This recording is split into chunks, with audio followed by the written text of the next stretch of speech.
De la campagne du candidat numéro 20, une réussite totale ce mardi 12 décembre 2023 ici en direct de Mbujimaï dans la province orientale. Est-ce qu'on peut après le plein que le président Tshisekedi a eu hier ici dans sa ville natale? Satisfaction, joie, beaucoup d'encouragement. Donc c'est de réussite en réussite. Apparemment, le bon Dieu est avec nous. Le peuple congolais porte la candidature numéro 20 du candidat Félix Tshisekedi, qu'on a commencé avec le lancement dans la ville de Kinshasa.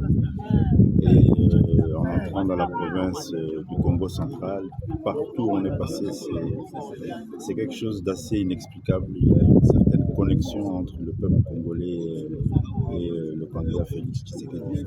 Et nous, l'équipe de campagne, ça nous réconforte, ça nous encourage à aller de l'avant. Donc là, nous sommes en train de quitter la ville de Mbujimaï après une belle journée hier. Il y a eu une connexion totale, un message très fort. Nous allons aujourd'hui à Cabinda. On a 3 meetings. Le premier c'est à Cabinda, le deuxième à Mouaneguitou. Et on va clôturer la journée d'aujourd'hui dans la grande ville de Karamé. On va encore frapper très fort. Excellence, vous êtes conseiller au-delà d'être le directeur du campagne du président Tshisekedi. Vous êtes également son conseiller en matière électorale. Il y a des rumeurs qui passent de partout autour des reports de ces processus électoraux. On fait également allusion au communiqué dont la CENI avait envoyé à la présidence dans le contexte logistique. Comment vous nous expliquez ça? Bon, d'abord, il faut retenir que dans notre pays, depuis les processus électoraux organisés au lendemain du dialogue intercongolais, à chaque fois, il y a des rumeurs et il y a des doutes sur l'effectivité des élections. Ça a toujours été comme ça. Mais jusqu'à présent, nous sommes rassurés et convaincus que les élections auront lieu le 20 décembre. C'est dans le cadre des responsabilités de l'institution présidentielle et du président de la République que la CENI, qui a la responsabilité d'organiser les élections, a été saisie. Je crois que cette question a été prise en charge comme il se doit. La logistique est mise à disposition de la CENI, donc le 20 décembre, il y aura l'élection.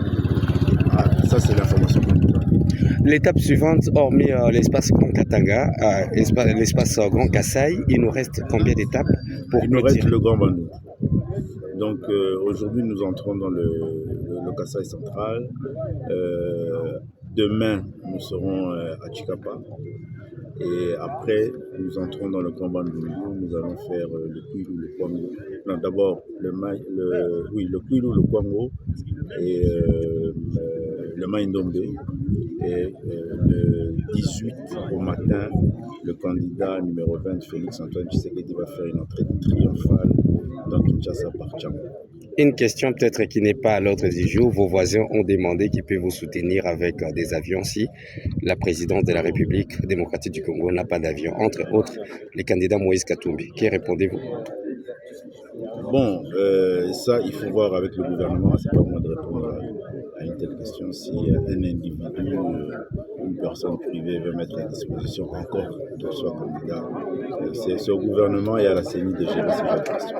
Excellence, un mot pour tous les électeurs qui vont voter numéro 20.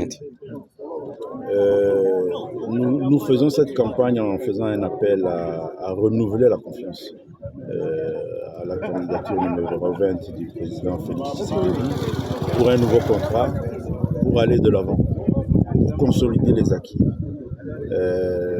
Notre campagne est basée principalement sur un rapport, un bilan de la gestion du premier mandat, avec tout ce qui a pu être réalisé d'assez extraordinaire sur le plan social, l'infrastructure et même sécuritaire. Et nous sollicitons la confiance du peuple congolais pour aller de l'avant, consolider ce qu'on a déjà fait et permettre à ce que le peuple congolais puisse vivre non seulement la liberté, la démocratie, mais le progrès social aussi. Monsieur Jacques Men, merci. Merci. Okay. Je n'ai pas vraiment de mais c'était pas facile par rapport à ce n'est pas seulement. Hier, j'étais en train d'échanger avec lui-même le candidat car j'avais fait des analyses. Il y a plusieurs candidats sur le terrain. Il faut prendre chaque candidat, le placer devant la population. Il faire une analyse objective. Qu'est-ce que je veux dire?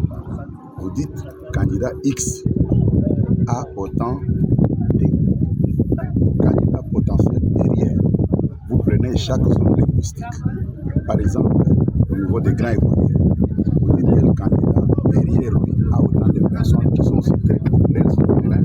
S'ils s'alignent derrière, ils vont apporter quelque chose. Mais aujourd'hui, nous voyons des gens qui font des débats seulement pour faire les débats. Moi, je peux vous donner les débats. C'est les candidats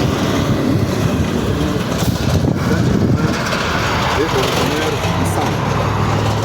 Quand vous partez avec les candidats numéro 20 au Grand Nord, c'est-à-dire Grand Équateur, vous allez constater que les grands leaders, les Grands Équateurs sont derrière.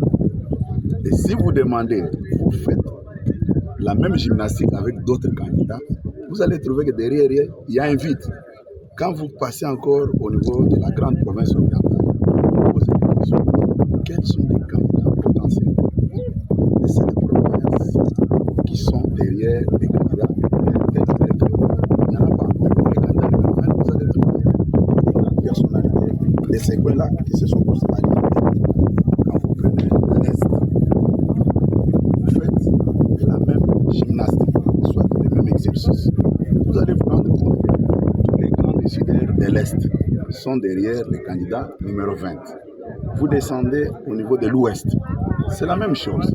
Quand vous arrivez chez lui, au centre, vous allez vous rendre compte que c'est presque l'unanimité qui se dégage autour de sa personne.